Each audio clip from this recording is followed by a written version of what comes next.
اور پھر اپنی جاب کے سلسلے میں وہ واپس مسقط چلا گیا۔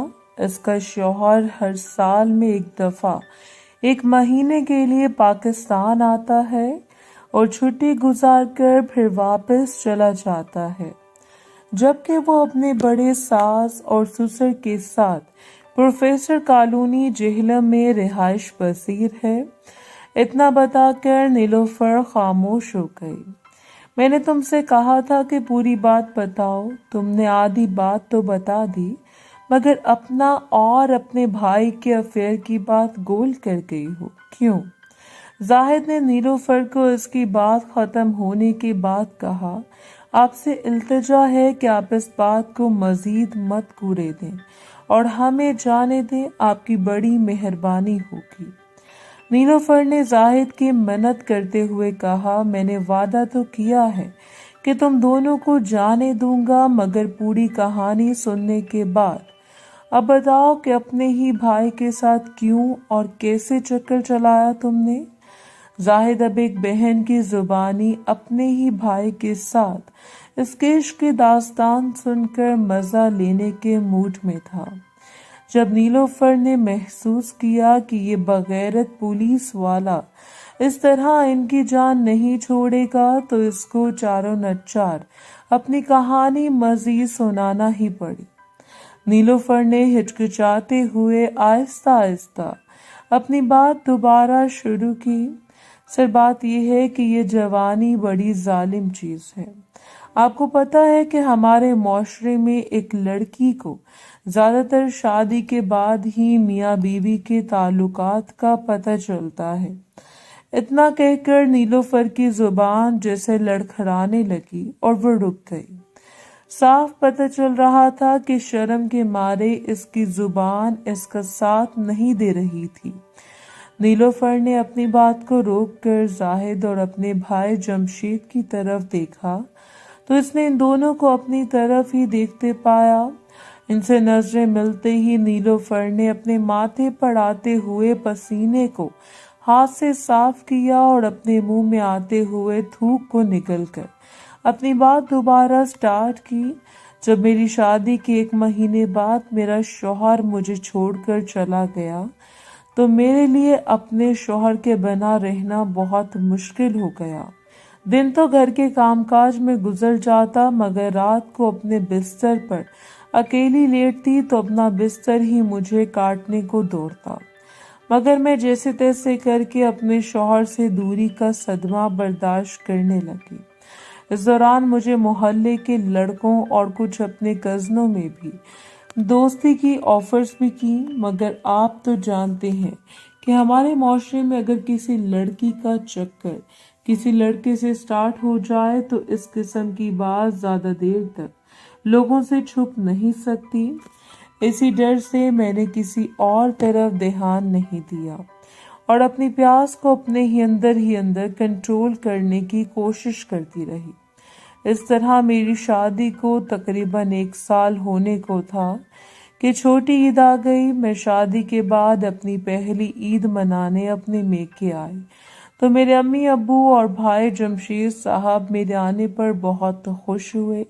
پھر چاند رات کو میں اپنے ہاتھوں میں مہندی اور چوڑیاں چھڑوانے موٹر سائیکل پر بھائی کے ساتھ بازار گئی۔ دکان پر بہت رش تھا اور رش کی وجہ سے عورتیں اور مرد سب ایک دوسرے میں گھسے جا رہے تھے۔ میں اپنے ہاتھوں میں چوڑیاں ڈلوانے میں مصروف تھی کہ اتنے میں ایک زوردار دھکا پڑا اور میرے بالکل پیچھے کھڑا میرا بھائی پیچھے سے میرے ساتھ چپکتا چلا گیا۔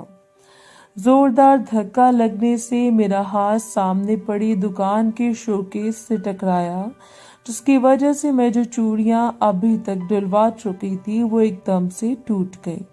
بھائی نے گرتے ہوئے اپنے آپ کو سنبھالنے کی کوشش کی، جس کی وجہ سے اس کا ایک ہاتھ میرے دکان کنڈے پر پڑا جبکہ اس کا دوسرا ہاتھ بلند پر آن پڑا۔ چونکہ گرمی کی وجہ سے میں نے لان اور بھائی جمشید نے کاٹن کے پتلے لباس پہنے ہوئے تھے۔ یہ شاید ہمارے پتلے لباس کی مہربانی تھی کہ بھائی کا یوں